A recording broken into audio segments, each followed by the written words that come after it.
Qu'est-ce que le volontourisme ? Merci d'avoir posé la question. Voyager en aidant les populations locales de manière bénévole, c'est ce que propose le volontourisme, contraction de volontariat et de tourisme. Ces adeptes entendent ainsi donner du sens à leurs vacances. Mais des ONG alertent sur les dérives commerciales du volontourisme qui n'aident pas forcément au développement des régions visées. Selon la radio publique américaine, il y aurait plus de 1,6 million de touristes volontaires chaque année. Tout cela part d'un bon sentiment. Quand on a le temps et l'argent pour voyager, pourquoi ne pas le mettre à profit pour améliorer les conditions de vie des populations pauvres ?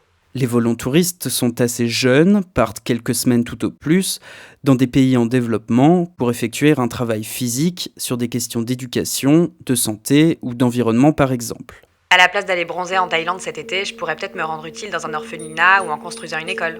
Mais comment je fais pour trouver un lieu qui m'accueille ? Eh bien, comme pour tout voyage touristique, il suffit de s'adresser à une agence de voyage. En effet, à la différence du travail humanitaire qui est rémunéré, les adeptes de volontourisme payent de leur propre poche pour aller travailler. Ces organisations proposent de voyager utile, de vivre des moments authentiques avec les habitants et de se démarquer du tourisme de masse qui détruirait l'environnement et les cultures locales. J'achète. Minute. Le volontourisme est aussi très critiqué par les ONG qui agissent depuis longtemps dans ces régions.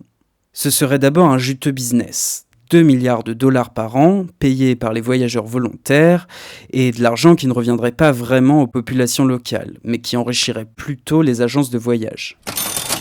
On accuse aussi le volontourisme de véhiculer une certaine forme d'impérialisme. Les touristes pensent faire le bien, alors qu'ils ignorent souvent tout des pays et des cultures qu'ils visitent. Pire encore, est-ce bien raisonnable de laisser des jeunes gens inexpérimentés avec des enfants orphelins ou malades ? Ces mêmes enfants qui pourraient développer des troubles psychologiques à force de voir défiler de nouveaux volontaires toutes les semaines. Bref, le volontourisme, ça ne fait pas forcément du bien, ça peut même faire du mal. Mais voyager éthique est possible, aider et donner de son temps pour l'intérêt général aussi. Pour ce faire, mieux vaut se reporter aux associations et organisations dont l'expérience et l'expertise sont reconnues, comme l'association franco-belge du service volontaire international.